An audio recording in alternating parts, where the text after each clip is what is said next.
Right now, you're staring at your end of the year key performance indicator KPI dashboard. You're incredibly proud. You have maximized your output, you have generated more reports, written more line of code, and processed more data than anyone else in your department. You believe these metrics make you indispensable. You believe your raw efficiency guarantees your promotion. You are operating under a catastrophic terminal illusion. An artificial intelligent agent can process 1 million data points per second. It can generate your weekly reports in 400 milliseconds. But that same multi-billion parameter algorithm is completely structurally blind to the sudden suffocating tension that fills a boardroom when a CEO dislikes a proposal but refuses to say it out loud. Before I completely dismantle the illusion of raw productivity, expose the exact mechanics of the secret evaluation happening behind your back, and give you the precise architectural blueprint to weaponize high-stakes empathy to outpace your AI competition, hit the subscribe button and press the notification bell. I post daily videos showing you exactly how to navigate the global labor market using cold, hard engineering logic. You do not want to miss these execution protocols. If you are competing against the machine on raw output alone, you have already lost. The game has violently shifted. While your peers are trying to upscale in basic data processing and automating themselves into obsolescence, the true apex operators are mastering the unstated power dynamics that no algorithms can calculate. Grab a notebook. It is time to stop acting like a biological calculator and start operating as an elite behavioral architect. Welcome back, I'm Dr. HR. To understand why my approach to the emotional intelligence EQ is aggressively different from the soft, sentimental advice peddling by the legacy HR coaches, you must understand my underlying structural logic. I hold a PhD in Human Resources, a Master's from prestigious Tata Institute of Social Sciences TISS in Mumbai, and a Bachelor's in Computer Engineering. I do not view empathy as a moral obligation or a tool for making people feel warm and fuzzy. I view empathy as a high-fidelity data extraction tool. Operating on the ground here in Dubai since 2010, consulting for a Tier 1 corporate entities and global banks, I have watched brilliant, highly technical executives getting fired while seemingly average technician rise to the C-suite. Why? Because they understood the invisible matrix. Let us systematically deconstruct this survival strategy through 5 distinct phases: the output trap, the invisible performance review, weaponized high-stakes empathy, deliberate corporate friction, and mastering the shadow org chart. Phase 1, the output trap, the end of efficiency. We must first diagnose the exact fatal flaw in how the modern professional calculates their own market value. For the entirety of the industrial and digital ages, the corporate equations were simple.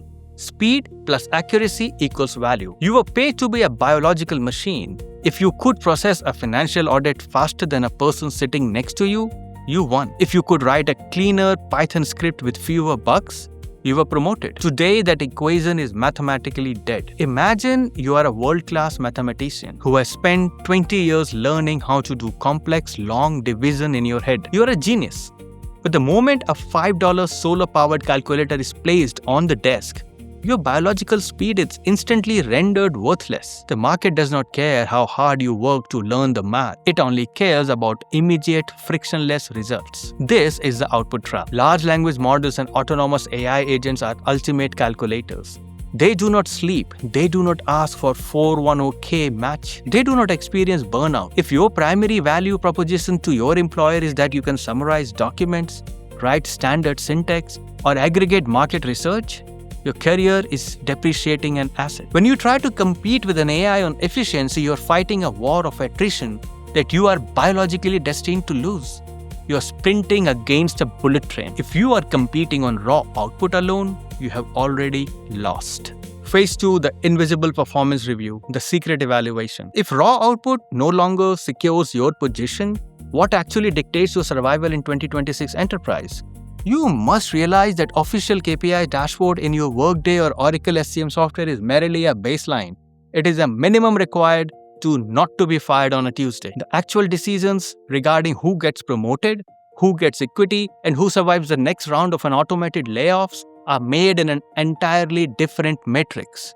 This is an invisible performance review. There is a secret evaluation happening in every office every single day. that no algorithms can track. It does not measure your typing speed. It measures your interpersonal leverage. It measures how effectively you stabilize the biological panic of the executive team during a crisis. Think about a massive multi-billion-dollar corporate merger. The AI can process the financial due diligence in a second. It can flag the exact compliance risk in the legal contract.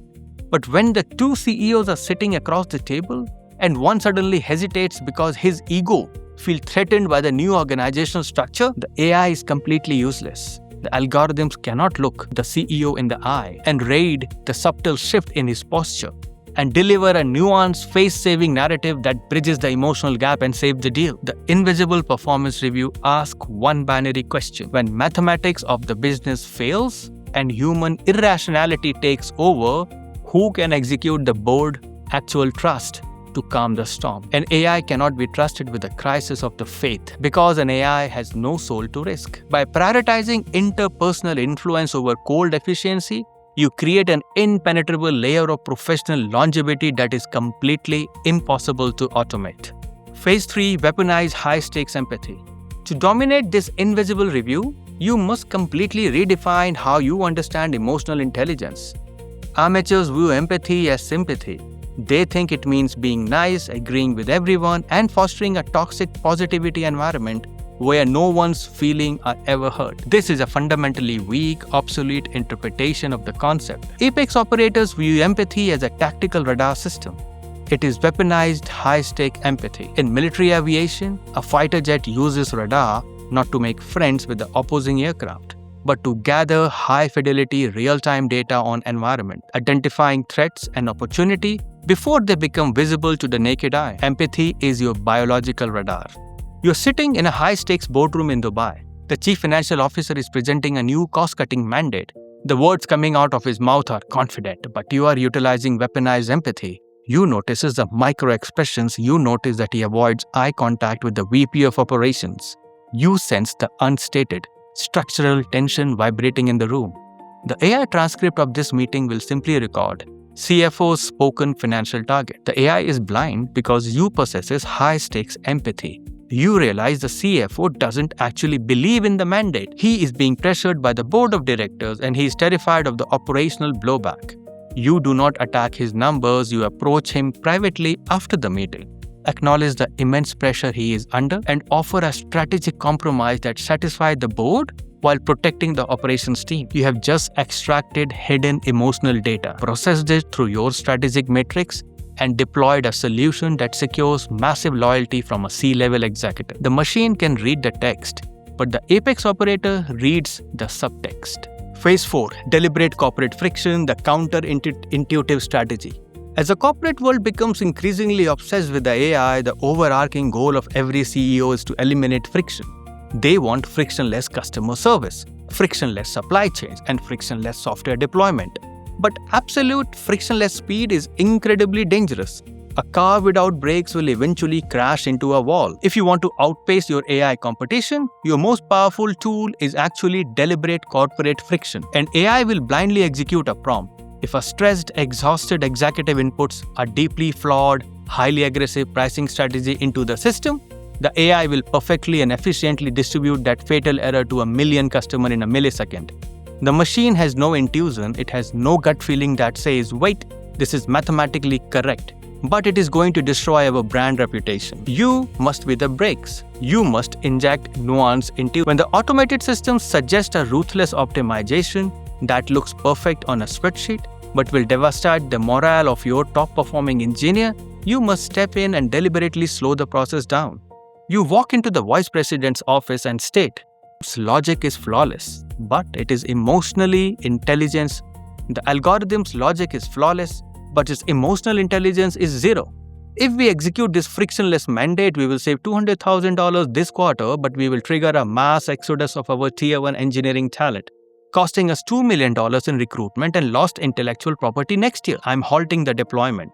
You're utilizing human depth to navigate a subtle long-term consequences that the AI's short-term optimization loop completely failed to anticipate. You are protecting the company from the catastrophic speed of its own machine. Friction is not always a failure of efficiency.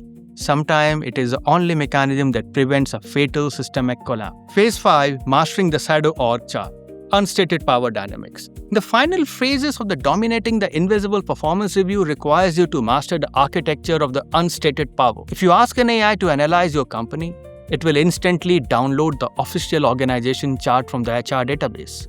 It will map the CEO at the top and the vice president below them, the directors and the managers. It will assume that authority flow perfectly downward along those rigid black and white lines. The AI is reading a frictional document. Every single corporation on earth operates on shadow org chart. This is the invisible, tangled web of alliances, historical favors, personal grudges, and unstated leverage that actually dictates how capital and power move through the building. The AI knows that the VP of marketing outranks the executive assistant, but the apex operator knows that the executive assistant has worked with the CEO for 15 years, manages his absolute calendar access, and holds a veto power over who gets 5 minutes of his time. If you disrespect the assistant because the organization chart says you outrank them, your career is mathematically dead. And the AI will never understand why you failed. To outmaneuver generative models, you must map the shadow charts. You must identify the nodes of true influence. Who does the CEO actually look at when a controversial idea is proposed? Who are the informal leaders on the engineering floor that everyone checks with before agreeing to a new timeline? Who holds the institutional memory that the new software update is threatening to erase? You navigate these subtle, unstated power dynamics by building strategic, highly empathetic alliances with the true nodes of power, regardless of their official corporate title. You build the network of human loyalty that no algorithms can hack,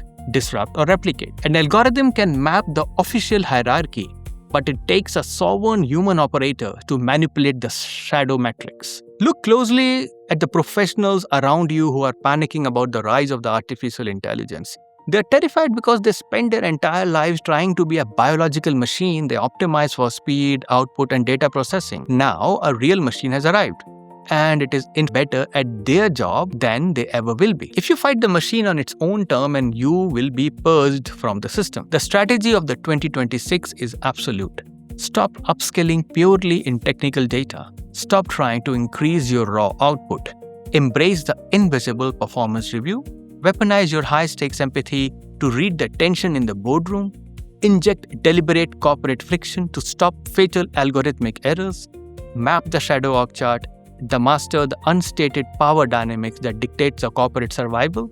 The future does not belong to the fastest typist. It belongs to the deepest strategist. Process the data, execute the strategy, and I'll see you at the top.